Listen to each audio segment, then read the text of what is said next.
Hello good evening सभी को यार, है ना। और आज का जो टॉपिक है वो आप लोगों को पता ही होगा कि अपन आज से पीरियोडिक टेबल शुरू कर रहे हैं, मतलब इनऑर्गेनिक केमिस्ट्री शुरू कर रहे हैं यार। आप लोगों ने बोला था, बहुत सारे लोगों ने कमेंट भी किया कि भैया इनऑर्गेनिक केमिस्ट्री फर्स्ट में शुरू करो, तो इसलिए मैंने इनऑर्गेनिक केमिस्ट्री शुरू कर दी आज से, है ना। तो यार अपन को एक चीज ध्यान रखना चाहिए कि अपना जो टारगेट है नीट 2023 के लिए वो है 180 आउट 180, ठीक है ना। 180 आपको स्कोर करना ही है, बहुत ईजी वे में, बहुत ईजी वे में आप लोग स्कोर कर पाओगे यार, है ना। तो अपना टारगेट यही है यार, कितना है कि 180 अपन को स्कोर करना है। ये वाली चीज मैंने यहाँ भी लिख दी कि 180 आपको स्कोर करना है, ठीक है ना। उसके बाद एक थोड़े से मैं अपडेट आपको दे दूं यार कि अपनी जो क्लासेज है वो डेली 5 बजे रहेगी, शाम के टाइम कितने बजे, डेली 5 बजे रहेगी। और उसी के साथ जो अपना इनऑर्गेनिक का पूरा कोर्स है वो लगभग 55 से 60 लेक्चर में अपना खत्म हो जाएगा भाई। कितने में? 55 से 60 लेक्चर में अपना खत्म हो जाएगा, मतलब 2 महीने में। तो अभी अक्टूबर शुरू हो रहा है आज से, तो अक्टूबर नवंबर एंड तक या फिर मिड दिसंबर तक आपका कोर्स खत्म हो जाएगा इनऑर्गेनिक केमिस्ट्री का। उसके बाद अपना अगला शुरू करेंगे, ठीक है ना। तो इतना सा है अपना यार, इसको फॉलो करें। फॉलो करने के लिए आपको देखो सबसे मेन चीज है अपना नोट्स पढ़ना। नोट्स के बाद आपको एनसीईआरटी पढ़नी है थोड़ी सी, क्योंकि जो सारी एनसीईआरटी रहेगी मैं नोट्स में इंक्लूड कर दूंगा उसको, ठीक है ना। तो आप एक बार एनसीईआरटी पढ़ भी लोगे ना तो कोई दिक्कत वाली बात नहीं है, आपको सारी चीजें अपने नोट्स से मिल जाएगी उसमें। और एक चीज विश्वास करना, जब आपका पेपर आएगा 2023 का, तो याद रखना कि जितने भी क्वेश्चन है ना केमिस्ट्री में 50 आए या 45 आए, ठीक है ना, सारे क्वेश्चन कॉपी में से आएंगे यार। बिल्कुल भी इस चीज पे बिल्कुल भी इरिटेट नहीं रहना आपको कि भाई क्वेश्चन कहां से आएंगे, बिल्कुल कॉपी में से आएंगे, आपके पढ़े हुए क्वेश्चन आएंगे यार, है ना। थोड़ा सा विश्वास रखना। और अभी शुरू कर रहे हैं अपन वीडियो को, तो आज की वीडियो थोड़ी शॉर्ट हो सकती है, बाकी अगली वीडियो अपनी 1 घंटे तक की लेंथ में आ जाएगी, है ना। और जल्दी आपका खत्म हो जाएगा सब कुछ, जैसे मैं पढ़ाता जाऊंगा बहुत अच्छा आपका क्लियर होते जाएंगे कंसेप्ट, ठीक है ना। तो यार शुरू करते हैं। सबसे पहले यार देखो अपना होता है कि केमिस्ट्री में 3 ब्रांच होती है, ऑर्गेनिक, इनऑर्गेनिक, फिजिकल, ठीक है ना। तीनों ब्रांच होती है। तो यार देखो इन तीनों ब्रांच में आप डिफरेंस कैसे करेंगे, ठीक है ना। आपको बोला जाए कोई एलिमेंट दिया जाए, ठीक है ना, या फिर कोई भी कंपाउंड आपको दिया जाए, तो आप उसको डिफाइन कैसे करेंगे कि भाई ये ऑर्गेनिक है, इनऑर्गेनिक है, ठीक है ना, या फिर ये ब्रांच फिजिकल या ऑर्गेनिक है, इनऑर्गेनिक है, कैसे करेंगे आप लोग, पता है आप लोगों को? नहीं है ना होगा। तो इसलिए मैं आप लोगों को बता देता हूँ, थोड़ा सा बेसिक आइडिया देता हूँ, ज्यादा डिटेल में नहीं जाएंगे अपन, थोड़ा सा बेसिक आइडिया मैं आपको दूंगा, बिल्कुल, ठीक है ना। तो यार देखो सबसे पहले अपन क्या करेंगे कि यार एक चीज आपको ध्यान रखना चाहिए, है ना, कि जैसे मान लो ऑर्गेनिक कंपाउंड आपको दिया हुआ है, ठीक है ना, और इनऑर्गेनिक कंपाउंड आपको दिया हुआ है, तो आप इन दोनों में डिफरेंस कैसे करेंगे, ठीक है ना। उसके पहले है कि अपने 3 ब्रांच है, ऑर्गेनिक, इनऑर्गेनिक, फिजिकल, इन तीनों में आप डिफरेंस कैसे करेंगे। तो सबसे पहले जो अपना होता है यार कि ऑर्गेनिक, ठीक है ना, आपको ऑर्गेनिक दिया हुआ है। उसके बाद दिया हुआ है इनऑर्गेनिक, जो आज अपन पढ़ना शुरू कर रहे हैं। उसके बाद है फिजिकल, ठीक है, फिजिकल केमिस्ट्री, ठीक है ना। इन तीनों में आप डिफरेंस कैसे करेंगे। तो यार एक ऑर्गेनिक केमिस्ट्री होती है, ऑर्गेनिक केमिस्ट्री स्टडी करते हैं हाइड्रोकार्बन की, कहीं की हाइड्रोकार्बन और उसके डेरिवेटिव की, ठीक है ना, इट्स डेरिवेटिव। थोड़ा ध्यान से देख लेना इसको, इसके डेरिवेटिव की, हाइड्रोकार्बन और उसके डेरिवेटिव की स्टडी अपन करते हैं ऑर्गेनिक केमिस्ट्री में। और इनऑर्गेनिक केमिस्ट्री में अपन स्टडी करते हैं एक्सेप्ट इन दोनों को, हाइड्रोकार्बन और इट्स डेरिवेटिव के एक्सेप्ट अपन सभी की स्टडी अपन इनऑर्गेनिक में करते हैं। तो अब इसके बाद आता है भैया फिजिकल केमिस्ट्री में कहीं की स्टडी करते हैं अपन। तो फिजिकल केमिस्ट्री में भैया जो ऑर्गेनिक और इनऑर्गेनिक दोनों होती है, इन दोनों का नेचर शो करती है। क्या करती है? नेचर को दिखाती है। फिजिकल केमिस्ट्री इन दोनों का नेचर को दिखाती है। तो इस तरह से अपन थोड़ा सा इनमें अपन डिफरेंस क्रिएट कर सकते हैं तीनों के सब्जेक्ट में, ठीक है ना। उसके बाद आता है यार कि देखो ऑर्गेनिक, इनऑर्गेनिक कंपाउंड आपको दिए हुए हैं, ठीक है ना। तो आप इन दोनों को डिफाइन कैसे करेंगे कि कौन सा ऑर्गेनिक है, कौन सा इनऑर्गेनिक है। जैसे मान लीजिए मैंने आपको दिया CO2, ठीक है ना, एक दिया आपको H2CO3 बोलते हैं ना कार्बोनिक एसिड, ये वाला दिया। उसके बाद मैंने आपको एक दिया CH3OH या मेथेनॉल बोलते हैं इसको, तो ये वाला तीनों कंपाउंड दिए। तो इनमें आप डिफाइन कैसे करेंगे कौन सा इनऑर्गेनिक है, कौन सा ऑर्गेनिक कंपाउंड है, ठीक है ना, कैसे करेंगे आप। तो मैं बोल दूं यार कि जो CO2 है ये इसको मैं बोलूंगा इनऑर्गेनिक, इनऑर्गेनिक कंपाउंड, ठीक है, क्या बोलूंगा, इनऑर्गेनिक कंपाउंड। और जो H2CO3 है ना, जो H2CO3 है इसको भी मैं क्या बोलूंगा भैया, इसको भी मैं बोलूंगा इनऑर्गेनिक कंपाउंड, इनऑर्गेनिक कंपाउंड बोलूंगा इसको भी। और जो CH3OH है इसको मैं बोलूंगा ऑर्गेनिक कंपाउंड। अब मैंने तो बोल दिया कि ये तीनों ऐसे कंपाउंड इनऑर्गेनिक है, ऑर्गेनिक है, ऑर्गेनिक है, इनऑर्गेनिक है, ठीक है। तो आप लेकिन इसमें डिफरेंस कैसे करेंगे यार कि यार देखो इनऑर्गेनिक कंपाउंड में क्या होता है कि जो कार्बन है, कार्बन से हाइड्रोजन नहीं जुड़ा होता है, क्या कार्बन से हाइड्रोजन नहीं जुड़ा होता है। अगर कार्बन से हाइड्रोजन जुड़ा हुआ होगा तो ऑर्गेनिक कंपाउंड हो जाएगा। तो इसमें एक स्ट्रक्चर देखेंगे अपन, स्ट्रक्चर क्या होती है, कार्बन से डबल बॉन्ड के साथ 2 ऑक्सीजन जुड़े होते हैं, तो कार्बन से हाइड्रोजन नहीं जुड़ा हुआ है ना इसमें, तो इसलिए इसको मैंने इनऑर्गेनिक बोला। और इसमें भी यही चीज होती है सेम कि H2CO3 की एक तो होती है ना यार, देखो कार्बन होता है, कार्बन से एक तो ऑक्सीजन जुड़ा होता है डबल बॉन्ड से, और जो 2 ऑक्सीजन होते हैं वो जुड़े होते हैं सिंगल बॉन्ड से, ठीक है ना। उसके बाद क्या होता है H2CO3, मतलब 2 हाइड्रोजन अपने पास बचे हुए हैं, तो 2 हाइड्रोजन किससे जुड़ते हैं, ऑक्सीजन से। किससे, ऑक्सीजन से। तो इसमें देखो आप, हाइड्रोजन डायरेक्ट कार्बन से नहीं जुड़ा हुआ, कितना हाइड्रोजन से डायरेक्ट कार्बन नहीं जुड़ा हुआ, तो इसलिए मैंने इनऑर्गेनिक इसको बोला, ठीक है। उसके बाद जो लास्ट है भैया अपने पास है CH3OH, ठीक है ना। तो CH3OH में क्या होता है, इसकी स्ट्रक्चर अपन देखेंगे तो स्ट्रक्चर अपनी ऐसी आएगी, Ca इसके साथ 3 हाइड्रोजन जुड़े होते हैं इस तरह, ठीक है ना। CH3 इसके साथ जो ऑक्सीजन है सिंगल बॉन्ड से जुड़ा होता है, ठीक है ना, उसके साथ एक हाइड्रोजन इस तरह जुड़ा होता है। तो यहाँ पे अपन देखेंगे, आप पाएंगे आपकी कार्बन के साथ हाइड्रोजन जुड़ा हुआ है। क्या मैंने क्या बोला था, अगर C के साथ H जुड़ा हुआ है, ठीक है ना, अगर C के साथ H जुड़ा हुआ है तो इसको बोलेंगे अपन ऑर्गेनिक कंपाउंड, है ना। तो इतना सा डिफरेंस रखना, इनऑर्गेनिक ऑर्गेनिक कंपाउंड में अगर कार्बन से डायरेक्ट हाइड्रोजन अटैच है, कार्बन से हाइड्रोजन डायरेक्ट अटैच है तो उसको ऑर्गेनिक कंपाउंड बोलेंगे, और इसके बाद जो इसके साथ हाइड्रोजन नहीं जुड़ा हो उसको इनऑर्गेनिक कंपाउंड बोलेंगे। इतना सा आपको डिफरेंस पता होगा। पहले 3 कैटेगरी में डिफाइंड हो गया, तीनों सब्जेक्ट हो गए, तीनों ब्रांच हो गई, उसके बाद ऑर्गेनिक इनऑर्गेनिक कंपाउंड में आपको डिफरेंस पता चल गया, ठीक है ना। इसके बाद अपन शुरू करते हैं इनऑर्गेनिक केमिस्ट्री, ठीक है ना। इनऑर्गेनिक केमिस्ट्री में सबसे पहला जो चैप्टर आता है वो है पीरियोडिक टेबल। कौन सा, पीरियोडिक टेबल। पीरियोडिक टेबल अब आज शुरू करेंगे। तो पीरियोडिक टेबल क्या होती है कि क्लासिफिकेशन ऑफ एलिमेंट्स, ठीक है ना। एलिमेंट्स का क्लासिफिकेशन इस पीरियोडिक टेबल में दिया हुआ है और सारा क्लासिफिकेशन अपन पढ़ेंगे। तो सबसे पहले एक चीज अपने दिमाग में ध्यान आती है कि भाई एलिमेंट्स क्या होते हैं और इनका क्लासिफिकेशन की अपन को नीड क्यों पड़ी, क्यों अपन इसकी नीड पड़ी है अपन को कि क्लासिफिकेशन पढ़ना पड़ रहा है अपन को। एलिमेंट्स होता क्या है, तो एलिमेंट्स आपको देखेंगे कि यार ये वाला पेन है, ठीक है, इस वाले पेन में कितने एलिमेंट्स है आपके पता लगा पाएंगे, नहीं लगा पाएंगे। लेकिन इसमें जो ये पेन है ये भी एलिमेंट से मिलकर बना हुआ है, ये ओच है, ये भी बिल्कुल एलिमेंट से मिलकर बनी हुई है, जो टेबल्स है, ठीक है ना। इसके बाद जो भी आपकी कॉपी, आपका पेन है, आपकी बोतल है, जो भी चीज है सब कुछ ना कुछ किसी भी चीज से मिलकर तो बनी होती है ना, उसको बोलते हैं एलिमेंट्स। कोई सा भी मैटर हो वो एलिमेंट से मिलकर बना होता है, इसलिए बोलते हैं कि elements are the basic unit of all types of matter. मतलब एक बेसिक यूनिट होता है एलिमेंट सभी मैटर्स का। इसलिए यार देखो एलिमेंट्स आया, एलिमेंट्स सब मिलकर बन रहे हैं, बहुत सारे मैटर्स होते हैं, बड़े बड़े मैटर्स होते हैं, सारे मैटर किससे मिलकर बने होते हैं, एलिमेंट से मिलकर बने होते हैं। तो इस तरह अपन को जरूरत पड़ी कि भाई एलिमेंट्स की रिसर्च होना चाहिए, एलिमेंट्स की अपन को नीड है, तो एलिमेंट्स का अपन उनका जो स्टडी करेंगे, अपन किसी भी बड़ी चीज की स्टडी किस लिए करते हैं, छोटी छोटी चीजों को मिलाकर। अगर आपने छोटी छोटी चीजों को मिलाकर किसी भी चीज की स्टडी करी तो ज्यादा सही रह जाएगा, क्योंकि बड़ी चीज का एकदम अपन स्टडी नहीं कर सकते, उसको समझ नहीं सकते।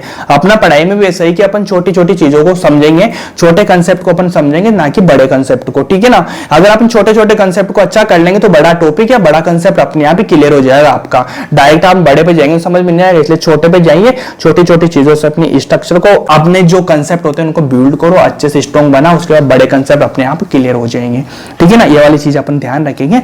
तो यार देखो बात चल रही थी कि भाई एलिमेंट्स था, तो एलिमेंट कितने टाइप के होते हैं। सबसे पहले ये होती है ना भाई कितने टाइप के एलिमेंट होते हैं जिनसे मिलकर ये मैट्रिक्स बना हुआ है, कोई भी वस्तु है, कोई भी पदार्थ बना हुआ है एलिमेंट से मिलकर, ठीक है ना। तो सबसे पहले अपन ने एलिमेंट की रिसर्च शुरू करी। तो जब साइंटिस्ट एलिमेंट की रिसर्च कर रहे थे तो एक टाइम था 1800 का, कितना 1800 का, ठीक है ना। तो इस टाइम क्या हुआ था भाई कि यार जो कुछ एलिमेंट्स आपने रिसर्च किए, साइंटिस्ट ने रिसर्च किए, तो वो एलिमेंट कितने थे 31, कितने एलिमेंट्स की रिसर्च 31 की, कब तक 1800 तक, ठीक है ना, ये वाली हुई। उसके बाद भी कुछ साइंटिस्ट और काम पे लगे, उन्होंने भी रिसर्च शुरू करी, रिसर्च करना प्रारंभ किया उन लोगों ने। तो करने के बाद उनको देखा कि यार उन्होंने एक समय था 1865 का, ठीक है ना, 1865 तक उनको जो कुछ एलिमेंट्स और मिले, वो टोटल मिला के कितने हो गए 63, ठीक है ना, 63 हो गए। उसके बाद भी रिसर्च चलती रही, थोड़ा सा चला, उसके बाद 114 मतलब 114 एलिमेंट्स तक उनको मिले, ठीक है ना। तो यार मेन तो यही था कि यार जो उन्होंने रिसर्च थी यहाँ तक 63 तक मिले, ठीक है ना, इतने सारे एलिमेंट्स मिले। अब उनको यार देखो अब क्या करना है कि अब इन्हीं एलिमेंट्स की स्टडी करना है। जब उन्होंने इन एलिमेंट्स की स्टडी शुरू करी तो उनको एक दिक्कत आ रही थी यार कि एक एक एलिमेंट्स की स्टडी अपन कहां तक करेंगे, कहीं ऐसा नहीं हो सकता कि यार कुछ एलिमेंट्स की कैटेगरी बन जाए, जो एलिमेंट्स सेम है या थोड़े मिलते जुलते भी है तो उनकी एक कैटेगरी बन जाए, कैटेगरी बनने के बाद अपन करें कि एक कैटेगरी स्टडी करें, उसमें सारे की स्टडी हो जाए। 63 एलिमेंट्स से अगर मान लो इनकी 5 कैटेगरी या 10 कैटेगरी बन जाती है तो 63 की स्टडी करने से बेटर है कि अपन 10 कैटेगरी की स्टडी करें। तो इस तरह लोगों ने सोचा यार, साइंटिस्ट ने सोचा यार कि हाँ ये तो बात तो सही है, इनका कैटेगरी वाइज करना चाहिए, इनका क्लासिफिकेशन वाला जो पार्ट है अपना इनको क्लासिफाई करना चाहिए। बिल्कुल सही बात है। यहाँ से शुरुआत होती है जेनेसिस ऑफ पीरियोडिक क्लासिफिकेशन की। कहीं की यार जेनेसिस ऑफ क्लासिफिकेशन, कौन सा? जेनेसिस ऑफ क्लासिफिकेशन, ये अगला टॉपिक है अपना, है ना।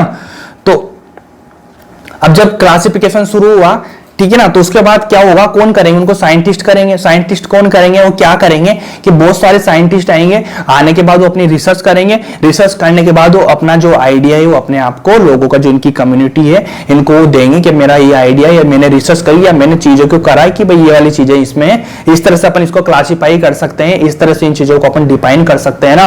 तो ऐसा ही कुछ चलने लगा था यार। ऐसा चलने के बाद ही सबसे पहले जो अपने पास जो एक साइंटिस्ट थे वो साइंटिस्ट आए और उन्होंने अपना कुछ रिसर्च या अपने कुछ आइडिया शो करे। तो सबसे पहले जो साइंटिस्ट अपने पास आए थे भैया, उनका नाम था डोबे राइनर। क्या था? डोबे राइनर।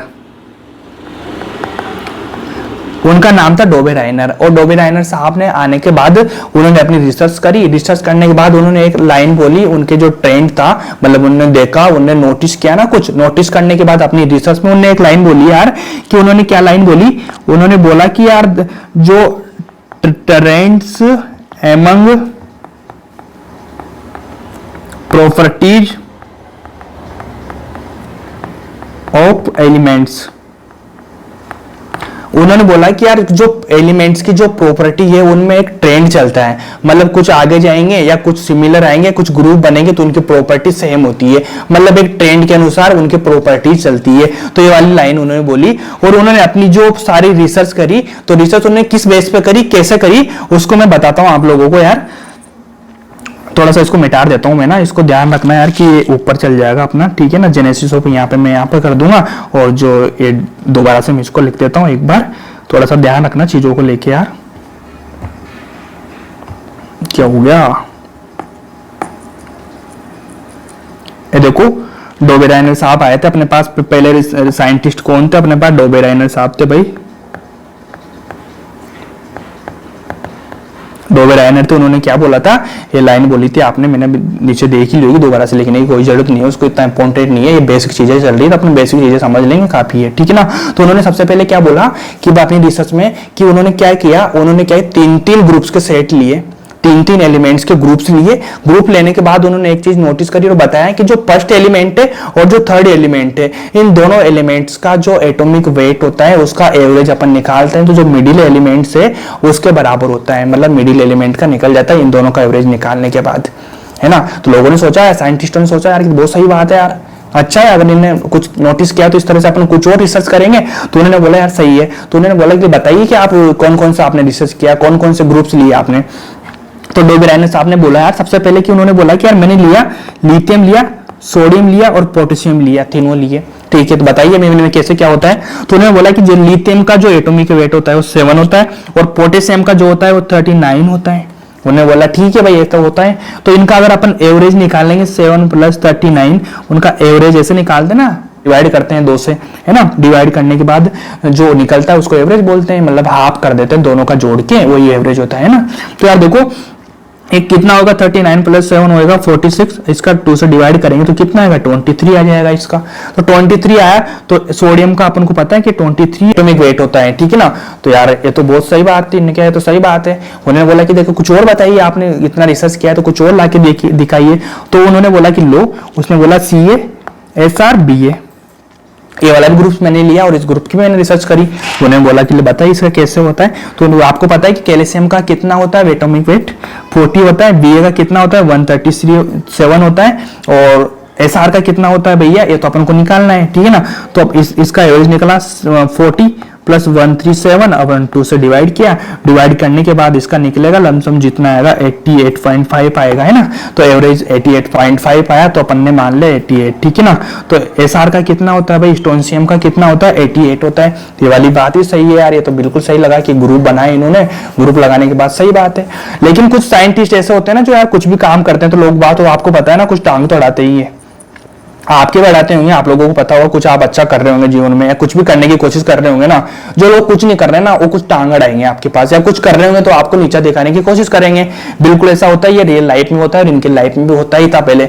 तो यार किसी ने बोला कि भैया कि सही बात है यार आपने बोला तो, लेकिन एक मैं आपको 18 एलिमेंट्स का एक ग्रुप देता हूं, ठीक है ना, तो उसमें आप बताइए मेरे को कि ये कैसे होगा या नहीं होगा, आप बताइए। तो राइनर साहब ने बोला कि सही बात है यार, बताइए, आप बोलो, लाके दो।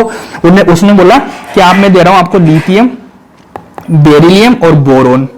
ऐसे बोलते से डोबे रायनर ने बोला कि यार भाई मैंने ग्रुप्स की बात करी थी, ग्रुप्स के लिए होता है वो, तो ये तो आपने पीरियड्स दे दिया मेरे को। बोलते हैं ना लिथियम बेरिलियम बोरोन, ये पीरियड में गया, ग्रुप तो ऐसे चलता है, तो मैंने तो ग्रुप की बात करी थी, आपने पीरियड को मेरे को दिया, ऐसा क्यों कर रहे हो आप। तो उसने सामने वाले ने बोला कि सर कोई बात नहीं है, अगर आपने बोला था ग्रुप के लिए होता है कि जो उनका मिडिल का ऐसा होता है ना, दोनों का मिला के एवरेज मिडिल का, तो ठीक है, इसका नहीं होगा भाई, ये ग्रुप में आपने ग्रुप के बोला था, अगर आप बोल रहे हैं कि पीरियड में नहीं होगा तो आप एक बार इसका निकाल के तो देखो कि यार पीरियड में आता है कि नहीं आता है। उसने बोला नहीं आएगा, देख मैं निकाल के बताता हूँ।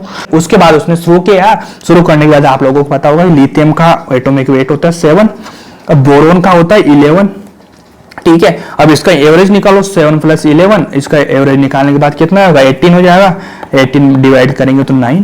तो इसने बोला कि बेरिलियम का 9। उसके बाद दिक्कत क्या होगी कि बेरिलियम का जो एटॉमिक वेट होता है वो आपको पता है ना कितना होता है, बेरिलियम का 9 ही होता है। ऐसे निकलते से डोबे 9 हो गए शौक। अब क्या करूं भाई, मैं क्या बोलूं कि यार देखो मैंने तो ग्रुप्स का बोला था, तो इसका भी निकल गया। तो इसने बोला कि सर आपने गलत बताया, कि आपने बोला था ग्रुप्स के लिए होता है, लेकिन तो इधर भी हो रहा है काम, क्या करोगे आप बताओ। ये तो बहुत बड़ी दिक्कत होगी थी यार उनके लिए कि यार अब मेरा तो दिमाग खराब हो गया, मैं क्या करूं इन चीजों के लिए, ठीक है ना। फिर यहाँ के बाद इनके बाद बहुत सारे ग्रुप्स भी लोगों ने लाके दिए कि ग्रुप्स है, तो आपने बोला था ग्रुप का है तो ग्रुप के लाके दिया, ग्रुप में निकालो, तो ग्रुप्स में नहीं निकल रहा था। तो यहाँ पे ही लोगों ने और साइंटिस्ट ने खुद नहीं बोल रहे कि भाई मेरा तो फेल है, यहाँ से मेरा लो था वो फेल हो गया बिल्कुल भी। इन्होंने कौन सा लो दिया था आपको पता है, लॉ ऑफ ट्राइड्स, कौन सा, लॉ ऑफ ट्राइड्स दिया था उन्होंने, ये वाला देने के बाद भाई यहाँ से बेचारों का इनका क्या हो गया, बिल्कुल फेल हो गया। लो फेल होने के बाद कोई बात नहीं, अब क्या करें। इसके बाद क्या वो दोबारा से रिसर्च करने गए, उसके बाद कुछ और साइंटिस्ट आ रहे थे, तो ऐसे आने के बाद यार कुछ और साइंटिस्ट में से आए, है ना, और साइंटिस्ट आए, उन्होंने बोला कि उन्होंने अपने आइडिया दिए। आइडिया देने के बाद उन्होंने बोला कि भाई जिसका सही लगेगा और रखेंगे, जिनका जो लोग निकालेंगे कमियां, जो लाके देगा, बाकी साइंटिस्ट उनकी कमियां निकालेंगे, उनका रिसर्च करेंगे भाई सही है या गलत है। ऐसा थोड़ी कोई बाकी कुछ बोल देगा, बहुत रिसर्च होती है ना सब चीजों में, तो ऐसा ही था। तो इसके बाद यार एक जो साइंटिस्ट थे वो आए, मतलब इसके बीच में बहुत सारे आए, लेकिन उनके जो पॉइंट्स थे, उनके जो आइडिया थे बहुत बेकार से थे, तो उनको लोगों ने ध्यान नहीं दिया, मतलब कहीं नोटिस ही नहीं किया। लेकिन कुछ साइंटिस्ट के आइडिया नोटिस किया लोगों ने, तो नोटिस करने के बाद यार कुछ ऐसी चीजें हुई कि भाई होता है ना कि जैसे यार कि कुछ लोग अपना आइडिया देते हैं तो बहुत अच्छा देते हैं, ठीक है, आइडिया बहुत अच्छा देने के बाद उनको लगता ही है कि यार ये अच्छा चल रहा है तो चलो इसका तो मान ही लेते हैं, अपन कुछ मान लेंगे, चीजें अच्छी हो जाएगी इसकी, ठीक है ना। ये मैंने मिटा रहा है क्योंकि यार ऐसा होता है कि अभी मैं रिकॉर्डिंग कर रहा था, रिकॉर्डिंग करने के पहले सारा रिकॉर्ड कर लिया मैंने, आधे घंटे 1 घंटे की क्लास थी, रिकॉर्ड कर ली। उसके बाद देखा कि फोन का रिकॉर्डिंग चालू करना ही भूल गया मैं, थोड़ा टेंशन में, तो इसलिए क्या वो रिकॉर्डिंग खराब होगी। तो पहले की स्लाइड थी, मतलब यहाँ लिखा हुआ था ना, तो वापस से मैंने मिटाया, दोबारा से मैं रिकॉर्डिंग कर रहा हूँ। ये तो बहुत मेहनत करनी पड़ी यार। वीडियो को लाइक जरूर करना, कमेंट करना, और थोड़ा सा जो स्ट्रगल है उसको समझना यार, धीरे धीरे चीजें सुधर जाएगी। अभी शुरुआत है ना, थोड़ा सा ध्यान रखना भाई यार, ठीक है ना। सपोर्ट की बहुत जरूरत है आपकी, तो सपोर्ट जरूर करना है यार, ठीक है ना। बाकी सब्जेक्ट की नॉलेज, सब्जेक्ट की कंसेप्ट मैं आपको इतने क्रिस्टल क्लियर करा दूंगा ना यार भाई, क्या आप लोगों को लगेगा कि इनऑर्गेनिक चीज भी ऐसी है कि जो आपको कंसेप्ट बेस पे चलेगी। ऐसा बिल्कुल भी नहीं होगा कि आपको कि रटने की पड़ेगी, समझ में नहीं आएगा, समझ में सभी को आएगा। अभी क्लास है, चल रही है, 2-4 क्लास होने दो, आपकी ट्यूनिंग मेरे साथ बैठने दो, मेरी ट्यूनिंग आपके साथ बैठने दो, मेरी सब्जेक्ट के साथ भी अच्छी होने दो ट्यूनिंग, ठीक है ना। मेरे तरीके सुधरते जाएंगे, धीरे धीरे बोलता जाऊंगा मैं। 5-10 क्लास के बाद देखना आप बहुत परफेक्ट पाओगे आप, ठीक है ना। ये चीज ध्यान रखना, बातें बातें चलती रहती है यार, क्लासेस के बीच में थोड़ा सा हो ही जाता है ना। उसके बाद देखो जो अगले जो साइंटिस्ट आए उनका नाम था यार न्यूलैंड। क्या था, न्यूलैंड न्यूलैंड साहब आए हैं ना, और न्यूलैंड आए और इन्होंने बोला, अपने रिसर्च किया। पहले तो रिसर्च करने के बाद उन्होंने ना क्या किया कि जो एलिमेंट्स होते हैं इन एलिमेंट्स को उन्होंने क्या किया कि उनको उनका जो एटॉमिक वेट होता है उसके इंक्रीजिंग ऑर्डर में अरेंज किया। कैसे किया, क्या किया इन्होंने, पहले तो मैं लिख देता हूं एक चीज आपके लिए, अरेंज द एलिमेंट्स, थोड़ा सा गलती हो जाए ना शब्दों को ध्यान रखना, थोड़ा नेग्लेक्ट करना है ना, इन इंक्रीजिंग ऑर्डर,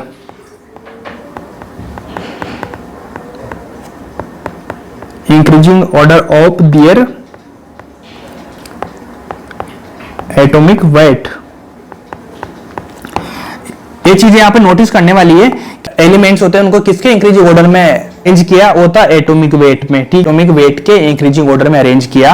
अरेंज करने के बाद उन्होंने क्या नोटिस किया, उन्होंने कुछ तो नोटिस किया होगा ना, जैसे डोबेरायन ने एक ट्राइडोब लो दिया था, वैसे उन्होंने नोटिस किया, और नोटिस करने के बाद उन्होंने एक चीज फाइंड करी यार कि जो एट्थ एलिमेंट्स की जो प्रॉपर्टी होती है वो बिल्कुल जो फर्स्ट एलिमेंट है उसके सिमिलर चलती है। क्या, एट्थ एलिमेंट की जो प्रॉपर्टी होती है वो फर्स्ट एलिमेंट के सिमिलर है।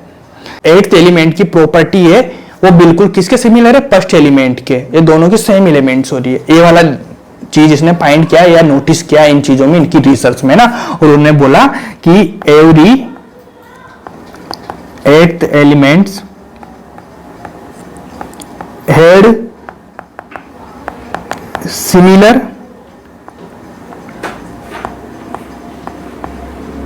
Properties to the first element. तो यार तो बहुत अच्छी चीज की थी यार, जो फर्स्ट एलिमेंट है उसके एट्थ एलिमेंट सिमिलर मिल रही है, तो सारी चीजें बाद में रिसर्च करी, लोगों ने देखा कि हाँ भाई सही चल रहा है, थोड़ा आगे और करो सर, बोलते हैं ना भाई इतना करा तो थोड़ा सा और आगे करो, आगे करने लगे वो, ठीक है ना। आगे करने के बाद उन्होंने देखा कि यार कुछ कैल्शियम तक उनका गया, और कैल्शियम के बाद उनका हो ही नहीं पा रहा था ऐसा वाला रूल, ठीक है ना। तो रूल ये वाला तो यहाँ से फेल हो गया था, तो इस वाले रूल का नाम उन्होंने जो दिया था वो था लॉ ऑफ ऑक्टावेज। क्या था, उन्होंने दिया ये वाला रूल, ये वाला नाम था उनका, इसको ध्यान से रख लेना, इसका थोड़ा नोट लगा लेना आप अपने हिसाब से, ये थोड़ा सा हाईलाइट तरीके से लिख लेना। मेरा तो रेड हो गया ना दोनों का, तो फिर ये थोड़ा सा काम खराब हो गया, लॉ ऑफ ऑक्टावेज। ये देखो ऐसे बिगड़ जाती है चीजें यार, एलो एलो एलो इसको मिटाई देते हैं अपन, ठीक है ना, इसको नए तरीके से लिख देते हैं एलो। ये वाला लॉ कहाँ तक चला भाई, ये चला कैल्शियम तक है ना, 20 तक, 20 एटॉमिक नंबर होता है ना कैल्शियम का, कैल्शियम तक चला, और यहाँ जाने के बाद ये बिल्कुल फेल हो गया लॉ, इसके बाद ये कर ही नहीं पा रहे थे आगे। तो यार चलो ठीक है, ये भी फेल हो गया, तो मान लिया सभी नहीं, कभी चलिए वाला फेल हो गया। तो फिर उसके बाद बहुत सारे साइंटिस्ट बीच में उनके भी ऐसे चला, लेकिन जो थोड़ा सा हैवी होता है ना, थोड़ा सा स्ट्रॉन्ग पॉइंट लेके आता है, उसके बाद पर रिसर्च करी जाती है और उस चीजों पे थोड़ा सा नोटिस किया जाता है, उनको थोड़ा ध्यान देके उन चीजों पे सोचते हैं भाई क्या होना चाहिए, कोई नहीं होना चाहिए, ठीक है ना। तो हुआ यही यार कि उसके बाद एक साइंटिस्ट थे जिनका नाम था मेंडेलीव। जानते हो आप अच्छे से या नहीं जानते? नहीं जानते होंगे तो आज जान जाओगे, आप बहुत अच्छे से जानोगे, आगे बहुत अच्छा काम करेंगे भी, है ना, और जानना ही पड़ेगा, क्या करें, मजबूरी है अपनी, है ना। तो उसके बाद जो अगले साइंटिस्ट अपने पास पहुंचे उनका नाम था भाई मेंडेलीव। ध्यान रखना भाई, बहुत इंपॉर्टेंट है, इन्होंने बहुत अच्छा काम दिया था। और इनके साथ एक और साइंटिस्ट आए थे, उनका नाम था लोथर मेयर। क्या था, लोथर मेयर। इन दोनों ने आके अपनी रिसर्च शुरू करी, और काम की बात थी कि दोनों साथ तो आए थे लेकिन काम साथ में इन्होंने शुरू नहीं किया। इन्होंने क्या किया, मेंडेलीव साहब ने इधर करा, लोथर ने इधर करा अपना काम, लोथर मेयर ने, दोनों ने अलग अलग काम किया। लेकिन देखो किस्मत का थोड़ा सा खेल होता ही है ना, इन दोनों ने क्या अपनी रिसर्च करी साथ में, दोनों ने अलग अलग काम किया, लेकिन वो क्या था भाई, मेंडेलीव का जो काम था वो चमक गया और लूथर का काम बिल्कुल गायब हो गया। मतलब ये लोगों तक नहीं पहुंचा पाया टाइम पे, इसने पहुंचा दिया, इसका लोगों को पसंद आया, लोगों को चल गया, ऐसे होता ही ना। तो मेंडेलीव दोनों का काम चल रहा था, दोनों ने दिया। तो सबसे पहले यार मेंडेलीव ने एपिक काम किया कि उन्होंने भी एक जो काम था, उसको मैं राइट नहीं करूंगा, यहाँ पे लिखूंगा नहीं बिल्कुल भी, तो उसको थोड़ा सुन लेना आप कि इन्होंने भी क्या बोला कि जो सेम न्यूलैंड ने बोला था कि जो एलिमेंट्स होते हैं उनको अपन अगर उनके एटॉमिक वेट के इंक्रीजिंग ऑर्डर में अरेंज करे, तो अरेंज करने के बाद उन्होंने भी एक चीज फाइंड करी या एक चीज नोटिस करी, वो चीज ये थी भाई, यहाँ पे एक लिख लेना फर्स्ट पॉइंट यार, एटॉमिक वेट काय में, एटॉमिक डब्ल्यू, एटॉमिक वेट में एटॉमिक वेट के इंक्रीजिंग ऑर्डर में इन्होंने इनको एलिमेंट्स को अरेंज किया, ठीक है ना। उसके बाद उन्होंने सेकंड चीज थी जो क्या फाइंड करी, फाइंड करने के बाद उन्होंने बोला यार कि जो फिजिकल एंड केमिकल जो प्रॉपर्टी होती है एलिमेंट्स की, वो क्या होता है, एक इंटरवल के बाद, मतलब एक रेगुलर इंटरवल के बाद अपीयर होता है। क्या बोला कि एलिमेंट्स की फिजिकल और केमिकल प्रॉपर्टी होती है वो बिल्कुल किसी एक पर्टिकुलर या रेगुलर इंटरवल के बाद अपीयर होती है। थोड़े थोड़े टाइम के बाद वो प्रॉपर्टी सेम दिखती है, इस वाले की, ठीक है, थोड़ा सा इंटरवल लेके। ये वाली चीज उन्होंने बोली, क्या बोली, physical and chemical properties of elements appear in regular. थोड़ा नोट डाउन कर लेना इन चीजों को, है ना।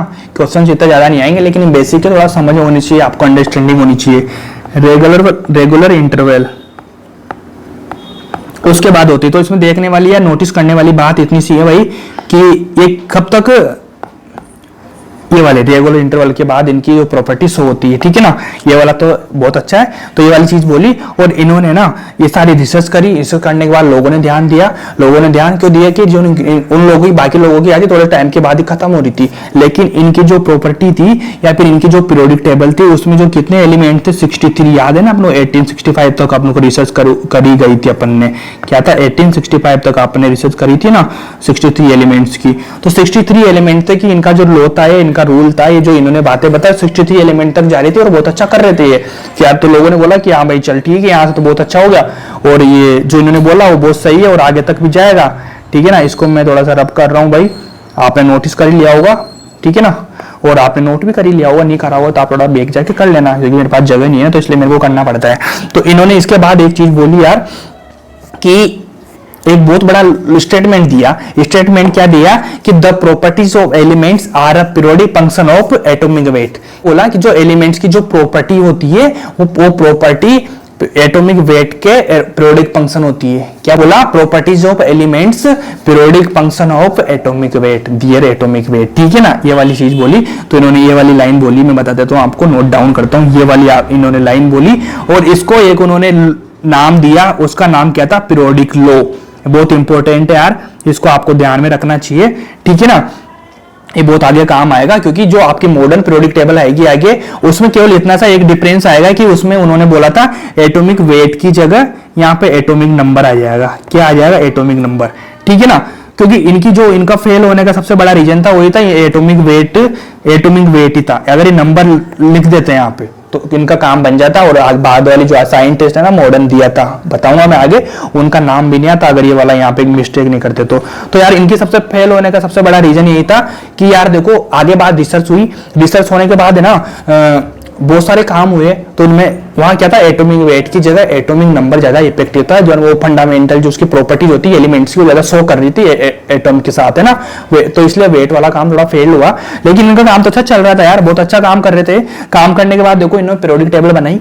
पीरियोडिक टेबल बनाने के बाद इन्होंने क्या किया, जो एलिमेंट्स थे, एलिमेंट्स को यार दो रो में इनको डिफाइन किया, दो रो में इनको सेट किया। कैसे किया, एक तो था ओरिजेंटल लाइन, है ना, एक और ओरिजेंटल लाइन के साथ उन्होंने दिया एक वर्टिकल लाइन दिया, ठीक है ना। वर्टिकल लाइन में उन्होंने क्या किया था कि जैसे सिमिलर प्रॉपर्टीज होती है ना एलिमेंट्स की, उनको वर्टिकल लाइन में लिखा, सिमिलर प्रॉपर्टीज, उनको सिमिलर प्रॉपर्टीज जिनकी भी एलिमेंट्स की थी, इनको इन्होंने क्या किया, वर्टिकल लाइन में इन्होंने क्या किया, वर्टिकल लाइन में जिनकी सिमिलर प्रॉपर्टी होती है एलिमेंट्स की, उनको ही सेट किया और हॉरिजॉन्टल में अलग को किया, ठीक है ना। तो इनका मेन फोकस ये था कि जिनकी सिमिलर प्रॉपर्टी रहे वो एक वर्टिकल लाइन में आ जाए, ऐसा करते रहे, ऐसा चलता रहा। तो ये वाली चीज इनको इंपॉर्टेंट है, इसको ध्यान में रखना। तो ऐसा करते करते बाद में बहुत सारे साइंटिस्ट आए, उन्होंने रिसर्च किया। रिसर्च करने के बाद पता चला कि जो वेट वाला जो फंक्शन है इनका, वो कुछ टाइम तक ही चला और बिल्कुल जो एकदम फंडामेंटल जो अच्छे लेवल तक काम करता है ना, वैसा नहीं कर पा रहा था। क्योंकि यहाँ तक तो काम कर रहा था, लेकिन आगे क्या हुआ, एटॉमिक वेट का आया फंक्शन, तो उसके बाद वो ज्यादा इफेक्टिव काम करने लगा और उसने ज्यादा शो किया इन चीजों को, ठीक है ना। तो यहाँ से इनकी भी जो पीरियोडिक टेबल थी बहुत अच्छा काम था, बहुत अच्छा दिया भी सही इन्होंने, लेकिन वो यहाँ आगे नहीं चल पाए। और यहाँ इसके बाद क्या आ गया, मॉडर्न पीरियोडिक टेबल आई, उसके सारे रिसर्च थे, बहुत सारे साइंटिस्ट थे, उन्होंने क्या दिया वो सारी चीज अपन पढ़ेंगे नेक्स्ट क्लास में।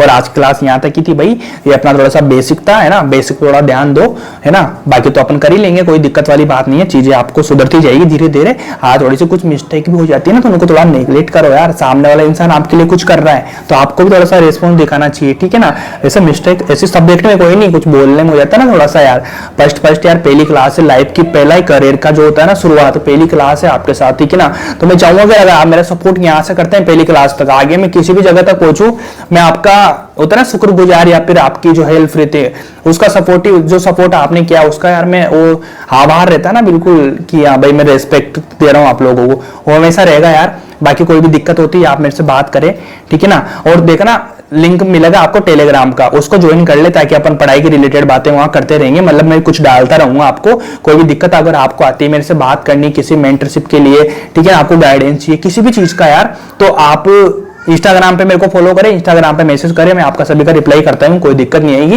और सबसे मेन चीज है यार कि आपको अपने इस करियर में या फिर अपनी जो नीट वाली जो जर्नी है उसमें आपको ध्यान रखना है कि एक मेंटर या फिर गाइडेंस किसी की लेके चलो यार। मतलब जो सामने वाला बोल रहा है ना उसकी बात मानो, मैं कुछ बोल रहा हूँ उसकी बात मानो, एक्सपीरियंस है मेरे को चीजों का, ठीक है ना। मैं जो बात बोलूंगा गलत बिल्कुल भी नहीं बोलूंगा यार। और ध्यान रखना वो दो वाला चैनल है अपना, उसमें उधर भैया चलेगा, इधर भैया मत बोलना, ठीक है ना। यहाँ से आप सर बोलना, सर हो गया पढ़ा रहा हूँ तो सर ही हो गया ना, अब तो क्या है, भैया भी बोल सकते हो कोई दिक्कत नहीं, लेकिन मैं मानूंगा कि अगर आप थोड़ा सर बोलेंगे तो ज्यादा सही रहेगा यार। टीचर हो गया ना मैं इस वाले चैनल पे, बाकी उधर तो भैया बोलो आप, कोई दिक्कत नहीं है। पर ध्यान रखना अपने पास दो ही ट्रेंड है यार, दो ही प्रॉपर्टी अपने पास, एक तो भैया और एक सर, तीसरी कोई और देख सोचना मत बिल्कुल भी, है ना, नहीं तो कुछ बनाने लग जाओ तुम कुछ भी, ठीक है ना। अलग अलग चीजें बोलो, ऐसा मत करना यार, उधर भैया बोलना इधर सर बोलना, बाकी कोई और नहीं बोलना, ठीक है ना। तो चैनल को थोड़ा सब्सक्राइब करो यार, और लोगों को बताओ कि इधर चल रही है केमिस्ट्री और जल्दी से सब कुछ अच्छा होगा और कोई दिक्कत नहीं है। बाकी तो क्या, लाइक करो वीडियो को, कमेंट करके बताना यार।